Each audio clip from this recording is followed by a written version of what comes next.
today. First of all, I want to say thank you. I want to thank you for being you. I know what you do every single day in every single way to build our community, to help our state, and to build our country. I want to thank you for what you've done to help re-elect President Barack Obama. Yes! I want to thank you for giving us another Democrat in the Maryland delegation with John Delaney, who is leading a great cause. And I want to thank you for returning these wonderful Democrats in the congressional delegation. Real stars, real leaders. Elijah Cummings, who really fights with the president, takes it on. Donna Edwards, Chris Van Hollen, Steny Hoyer, John Sarbanes, Dutch Ruppersberger. You know their names. But we couldn't be here without you. And we know what you do. We know that you put in 3 shifts. One in the marketplace, earning a living. Another with your own family to make the living worthwhile. And then third, you work as Democrats to raise the standard of living for everybody. God bless you, Democrats. But now we have another election coming up. This election will not have the 2 senators on it, Ben Cardin and I. Our time comes at another time. But all of our members of Congress are up, and we know where we can have you and that we need to count on you to re-elect him. Can we do that? Yes! But we've also got another big choice to make, and that is who is going to be the next governor for the state of Maryland.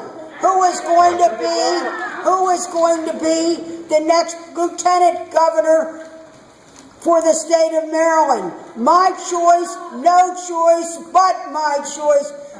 Anthony Brown and Ken Ullman.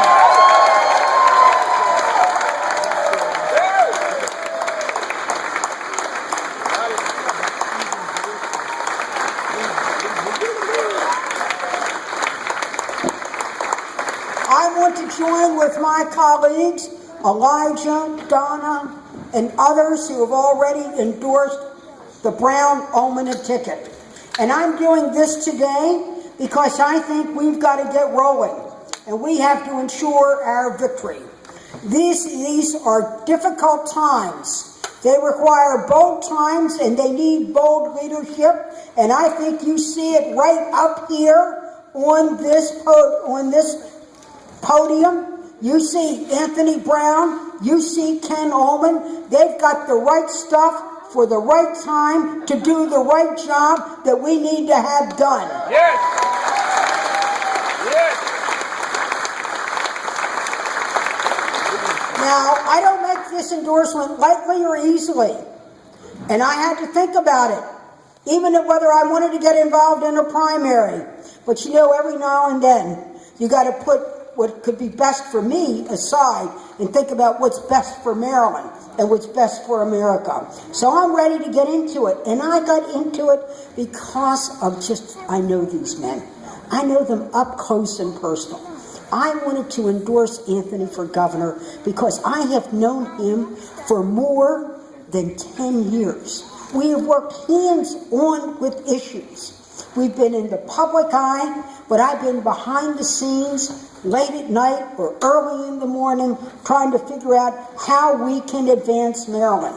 And when I make my choice on who I want to support and invite you to also follow that suggestion, I want you to know that first of all, I look at the person. Do they have the right stuff? Do they have the right values? Have they shown, can they put their values into action? Well, when you know Anthony the way I do, you can see that he does. My gosh. First of all, what a patriotic man. But he puts his patriotism in action. And he's also a man of honor and a man of commitment. I met Anthony when he was in the Maryland General Assembly. a rising star, excellent educational background, a great private practice in law, making a name for himself in Annapolis. And as he was thinking about his future, and we talked and strategized about it, he got a call to return to duty, to assume his duty as a JAG officer and to go to Iraq. Now, because of the way the laws work, Anthony could have gotten a waiver. Anthony could have gotten an exemption. Anthony didn't have to go because he was serving in the Maryland legislature at the time that they called him up to do his duty. And listen to those words. When they called him up to do his duty, he put personal ambition aside and said, I signed up, I took an oath to defend the Constitution, it is my duty to go, and off he went, putting aside that. Now what kind of man, what kind of leader is that? That's what I call about character and having the right stuff to do the right kinds of things. And also, what we see in Anthony is that he is also willing to tackle the tough issues. When you want a leader, you want someone who doesn't only get the easy things done, but is willing to take on the tough issues. And people turn to him. People turn to him. First, President Barack Obama turned to him. When the president was elected and he wanted somebody who knew veterans and loved veterans and would fight for veterans, he asked Anthony to come in and be part of his transition team, to be part of his think tank, to be willing to look out what it is that we can help our veterans returning here. And Anthony worked on that transition team. As part of the O'Malley Brown team, when we were able to bring in black jobs to Maryland, we had to make sure the job was done. Not only bring the jobs in from other states, but how were we going to solve the problems? The jobs coming in would be jobs for Marylanders in transportation, in procurement contracts, and so on. It was a quagmire. But you had to admire Anthony Brown because he got right into the issues to make sure black was successfully done. And then there's health care. You know what's going on in Washington. They want to defund Obamacare. Well, let me just tell you. You got the linebackers up here. They're not going to defend. They're not going to defund Obamacare. So when we knew that we had passed the Affordable Care Act, and they call it Obamacare, I think it's a good name. You know why? Because Obama does care. So if we're going to call it Obamacare, that's okay with me. But while other governors gave the president a fit, our governor and our lieutenant governor said we're going to give Marylanders an opportunity. And he turned to Anthony Brown, a tough issue, to put up the health care exchanges. Well, let me tell you, on October 1st, while we're fighting to save Obamacare, we know in Maryland we have a health exchange that's ready to go because of what Anthony Brown did. He knows it. He knows you. He wants every Marylander to have health care and be able to afford it. He's ready. Take on the tough issues. Work with the president. Get the job done.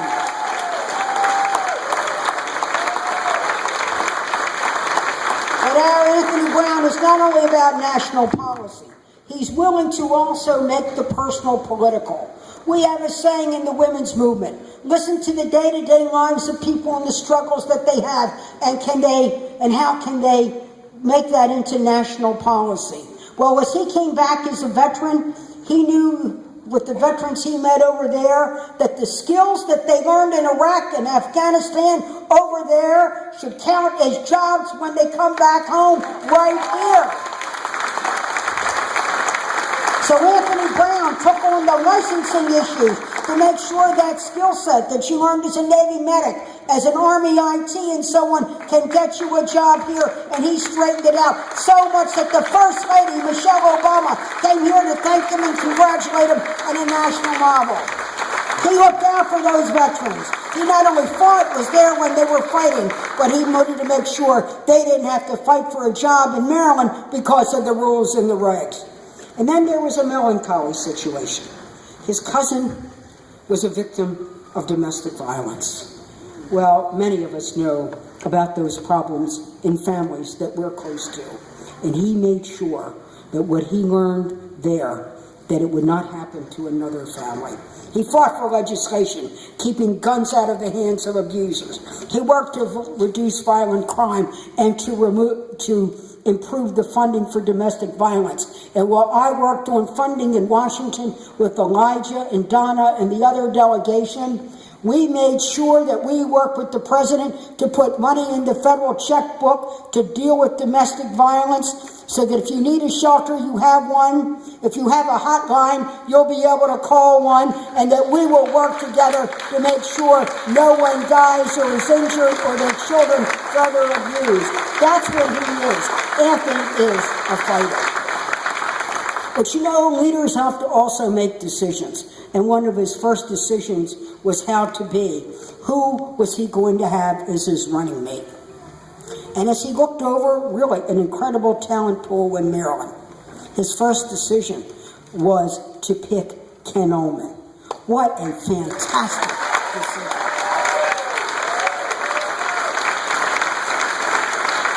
What a fantastic decision. Ken is our county executive, a rising star again, who also showed the ability to be able to govern that he has in a county that he knew was prosperous. He wanted to make sure that he looked out for people who weren't. Before we passed Obamacare, Ken, as county executive, was working to create a health care program in Howard County for those who were left out. And he wanted to make sure that if you were sick in Howard County and you needed a doctor, you would get one. And if your child needed vaccinations, attention for any problem that they had, that you would be able to have access for health care. One of the first counties and one of the first things in the country, Ken Ullman led the fight for access to health care.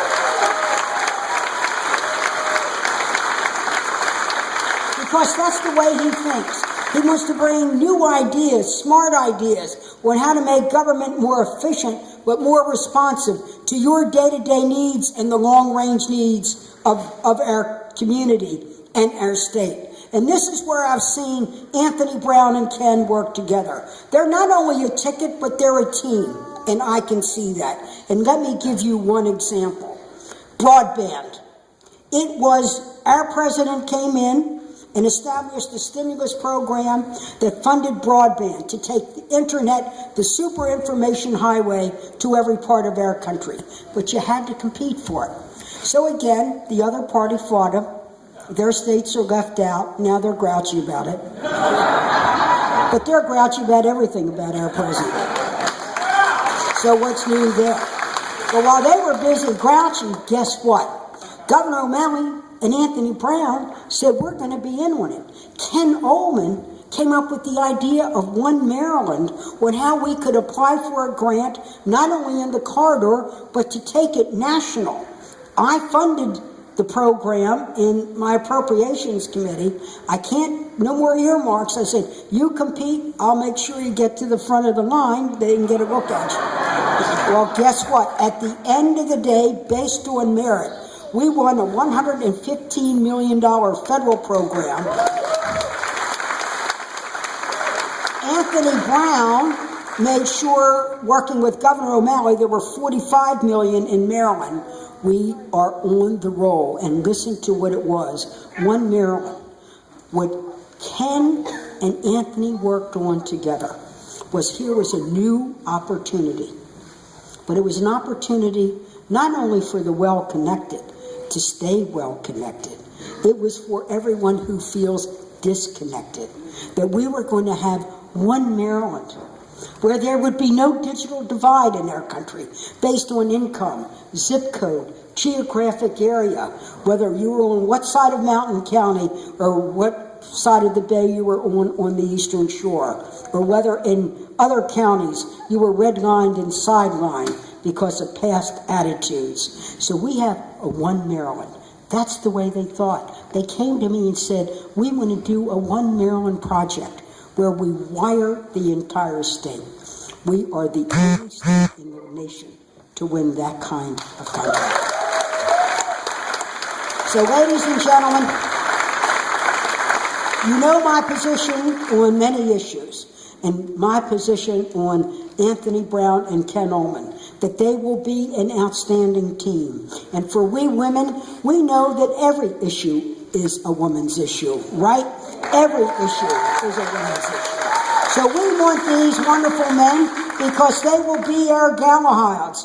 And by the way, not only did Anthony pick a smart ticket with Ken, but he picked a smart wife with Carmen.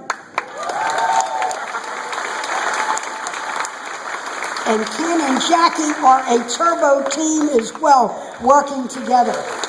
But these are the people who will make sure we're going to have education, opportunity, jobs, and health care for One Maryland. So join me, if you will, in bringing Anthony Brown to this podium. And in 6 months, we hope he claims victory in the Democratic primary and then victory in the election in November.